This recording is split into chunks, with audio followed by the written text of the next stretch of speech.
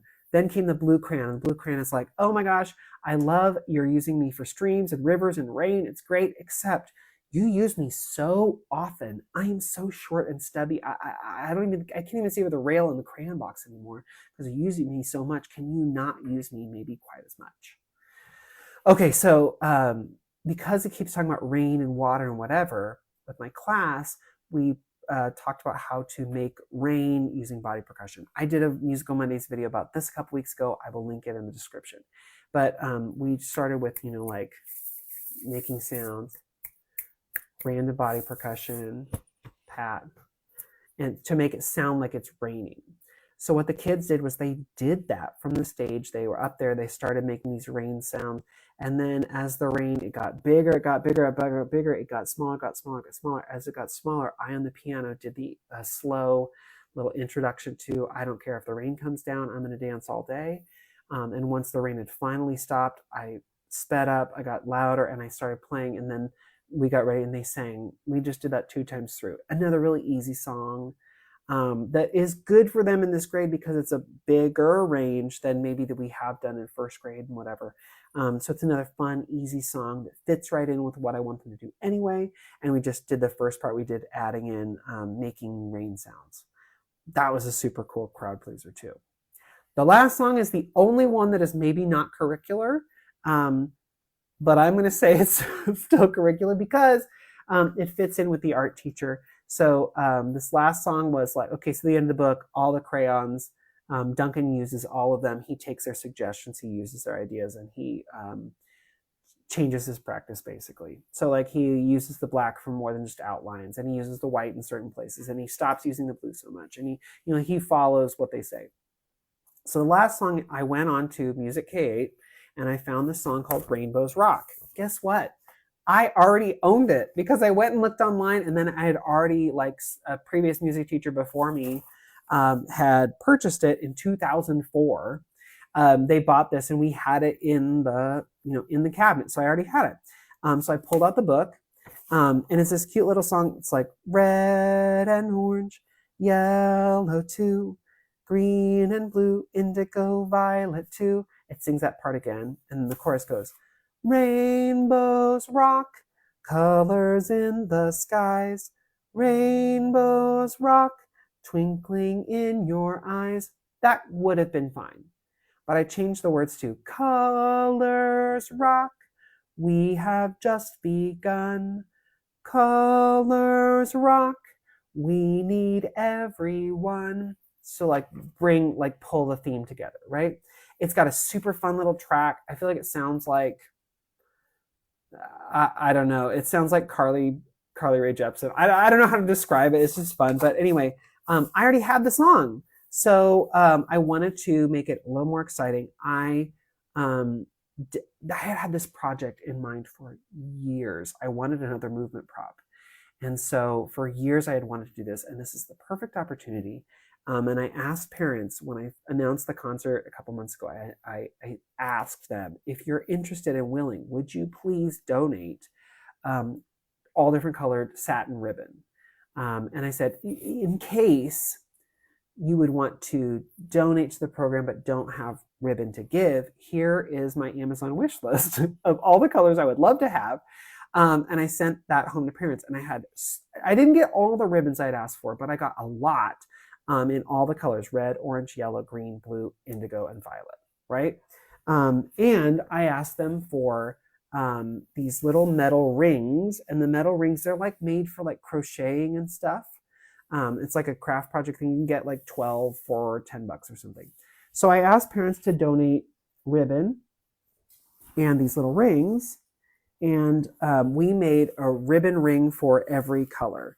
So here's the blue one. So because some of the ribbons were donated and different, I asked for this blue in my little wish list, but I had other colors donated, and I had like other little embellishments. So it's like different shades of blue, all tied to the ring. This is just a yard, just like before with the beige ones, it's a yard of ribbon cut and tied here in the middle. Let's see. Here's green, different little shades of green. The yellow one is fun and simple, just 2 little shades of yellow, different shades of red. When we got to indigo, they were like, how do we denote indigo? And I was like, so they did it like a blue purple mix because it was kind of hard with the shades and things we had available to make it exactly work. I had a couple parents who were like, how can we help make stuff? And I was like, I have a project, but it's a project. And they're like, we would love to help. Is it something we can do while we like sit around and talk and drink or like watch a movie or something? I was like, yes. So they went and they cut all these fabrics. They tied them on, and then they were like, it's kind of fraying on the end. So they went through and burned all the edges so that it wouldn't fray. And one mom was like, I have a super huge callus or whatever, or sore on my thumb from trying to hold the lighter to burn it. And she's like, after about 10 minutes, I realized I could just light a candle and run the end of the ribbon over the candle to like burn off the end. Anyway, these do not fray and they look amazing. So what the kids, when went through the colors, each kid got one ring. I just made it random throughout the crowd of kids.